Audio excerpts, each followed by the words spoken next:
to the show. This is The Force Always. My name is Diz, aka David Zammit. Let's get on with the show with the news, the views, the reviews, and interviews. Making news this time around, Harrison Ford, the legend actor who played Han Solo in Star Wars and other characters like Indiana Jones, has taken a prize out in the last week, the Lifetime Achievement Award at the technically SAG Awards, which is now known as the Actor Awards, but it's the SAG Awards. It's where the actors vote for other actors in certain categories, like best male actor, best female actor, and including the Lifetime Achievement Award. He's taken it out with a great, long, emotional, subtle, but informative speech. Really well done. It's a great watch. Check that acceptance speech online somewhere. It was really well done. And it was like we have seen Harrison Ford in a different way than he usually is. He's usually sort of a bit disgruntled, especially with Star Wars or whatever it is. Very quiet, really laid back, but he was really up front and center for this one. I think, if anything, it's a little bit. I'm a bit surprised he hasn't had this before, but he's got it now at the SAG Awards in America. Harrison Ford, plays Han Solo, has has gotten a Lifetime Achievement Award from his peers. Anyway, to more news. The other news is Star Wars: A New Hope, or sometimes known as just Star Wars, is coming to theaters. Can you believe it? Almost about a year away. The original release of Star Wars, not the special edition, but the original release is coming about a year away. They have just announced they are using IMAX screens to show some of these sessions, whether it's in America and or Australia, I'm unsure. If you're in Melbourne, Australia, there is an IMAX screen in Carlton, and it's a really big, proper IMAX screen. In America, I can tell you that in LA, the Chinese theater has an IMAX screen, one of the best theaters in the world. Not because it's famous for Star Wars and just famous, it's just a great cinema. But yeah, so A New Hope, or Star Wars, the very first one that came out, which is Episode 4 in 1977, is getting a release next year, a wide release. It's going to be very popular. But yeah, it's going to also have some interesting points about it, which I will speak a bit about in my interview section later on the show. But yeah, it's coming to IMAX. So that's some more news. Pretty much that's the news for this time around. I will keep you up to date with, Star Wars Celebration, and I'll also keep you, that's in LA, which is next year too. And I'll also keep you up to date if anything Starfighter or Mandalorian comes to date, but there's nothing at the moment. As I say, no news is good news, and that's it. So, but just keep your eye on the Star Wars Celebration. Tickets should be available soon, any tick of the clock. Anyway, that's the news. Let's get into views. Views is my story idea that I have within Star Wars. I accept the story for what it is. I just accept it, whether it's good or bad. It's still Star Wars, and it's still fun and exciting. There could be sort of some odd points in there, but Star Wars is Star Wars. Anyway, so my story idea is actually extending from the A New Hope, or Star Wars original release in 1977. Now, there is speculation at the moment, will they have added scenes? Not the special edition added scenes, but the added scenes that never made the original cut in 1977. Well, in my story idea, which is the story that's already been written, is I would not put any extra scenes in this at all that's been deleted or added scenes at all. Keep it as it was, because the Star Wars story people are wanting to see is what they saw in 1977. Not the added stuff, but that's what I think. It should be just My story idea is to keep the story as is, because I'll tell you one big reason why. Star Wars fans especially will kick up a fuss that, well, this is not the original release. You know, it's got these scenes, and a lot of people, especially the non-Star Wars audience, will not understand, not think it's visually exciting. I think, and even though I find it sort of intriguing, these extra scenes, I'm a big features type person, big extra scenes type person, but I just think in this release, we've got to deal with this delicately, and my story idea is to keep the story as is, intact as it was in 1977. That's what they've decided to do. Personally, I think it's going to be an interesting decision, but again, I'll be speaking more in the interview section of this show about my thoughts. Anyway, so that is the views for this time around. Let's get into reviews.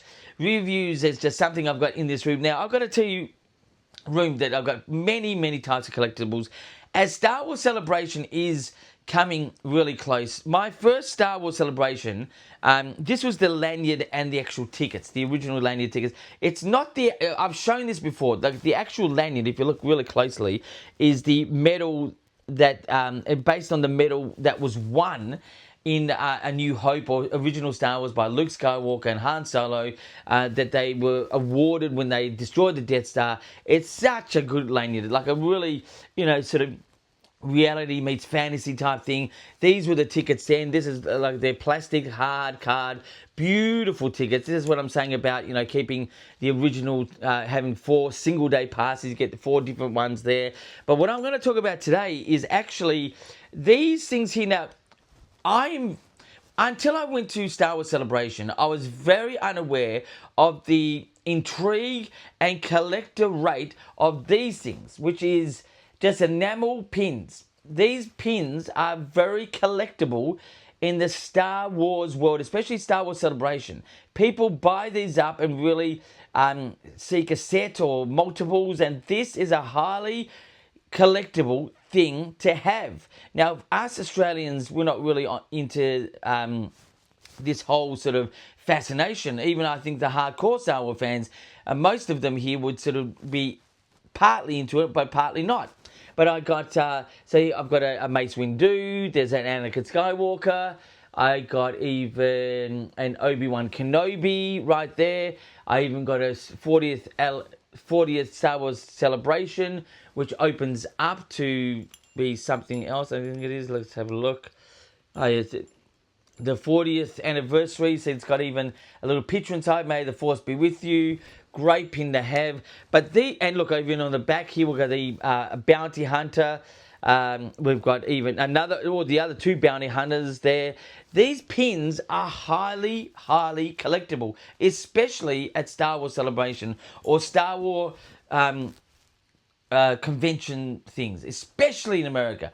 But yeah, so for me, the pins are like good, but it's not something I go crazy for. But anyway, my score out of 10 for these pins, I'm going to say 7 out of 10. Like, I'm not really fascinated with it, but it goes a part of the fun and good times at a Star Wars Celebration. And the next one will be coming out, obviously, next year, 50th anniversary. There will be definitely big time collectible pins there. Probably something similar to that one I showed you there with the 40th anniversary pin there. It's just very highly collectible. Anyway, so that's the reviews for this time around. Let's get into the interviews. Interviews is the questions I usually get on my last particular video. Interviews can be anything, really. I can interview a person, but usually it's the comments I get. Send in your comments, your trivia questions, or your, just comments or questions of any sort, opinions that you may want. Even just sort of questions that you may want to ask about what's happening, especially with Star Wars Celebration. Anyway, let's get into the questions. And a favourite person, Michael from Werribee South, which I'm only going to keep it to that mention this time because he is a big time supporter of the show and he just loves asking questions. All these questions are from him, so let's get right into it. So his first question is, why is Order 66 the best scene ever in Star Wars?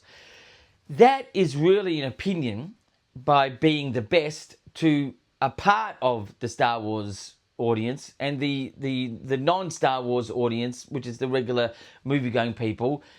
Is it the best? It's up to you. It's up to me. I think it's definitely a pinnacle, but I don't know if you can answer why, because it's really up to you.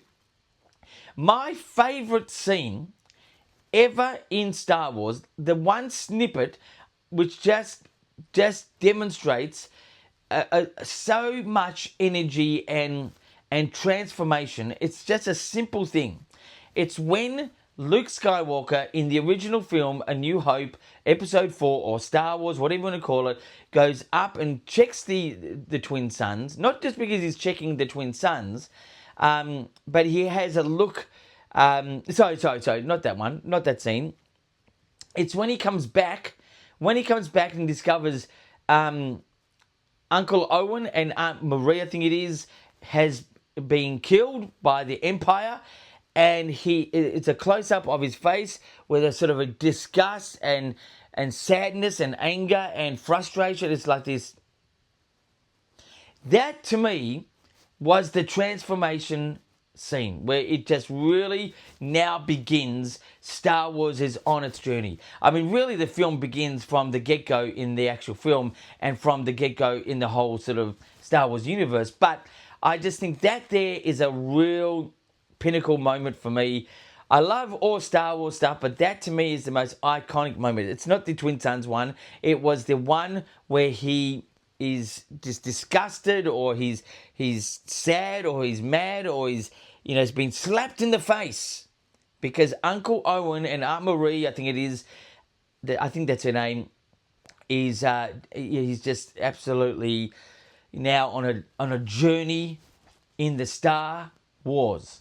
Anyway, so that is the first answer to the question. The second question: how does a creature the size of a Leviathan, crate dragon, or even the greater subspecies manage to support its own weight and not have impossibly large metabolism to move around like that? Well, that's a good question, but that really is, there is a Star Wars reality, and there is a real-time Earth reality. Star Wars reality is a bit warped at times. There's planets that people go to without having, astronaut suits or anything like that, and, it's expected there's going to be oxygen and people can live there normally. It seems to be a normal thing. That is abnormal, but you would have to have the proper astronaut suit. But it's because it's a Star Wars reality. Star Wars reality is a different reality to reality on Earth. It's just a fantasy, and what that really is. That's why it's a fantasy film. But anyway, that's the answer to that question.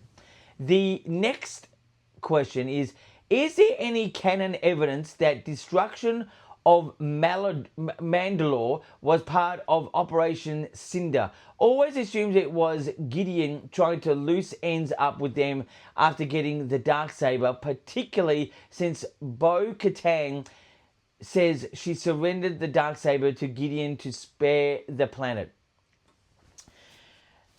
This type of question, if you really want to know the answer to this question, you're going to have to get right into watching The Mandalorian and the also the Clone Wars. But there is no actual canon evidence that it was a part of Operation Cinder.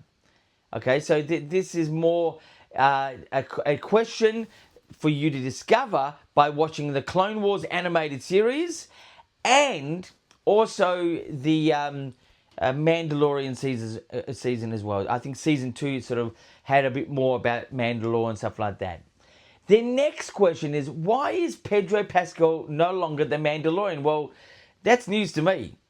As far as I know, he's still the Mandalorian. I don't know what that question really is about. He's picked up on, Michael's picked up on something that I don't know, but He is in the film coming up, The Mandalorian and Grogu. He has been a part of the series. There has been many times he's not been there in the suit because he was not required. Someone else was a stand-in, but he is the Mandalorian. So the final question today: what is a female Yoda called? Interesting question, because it's saying, what is a female Yoda called? Well, we don't know, again, anything about the species where Yoda comes from. Yoda is not the male species. Yoda is the name of the character.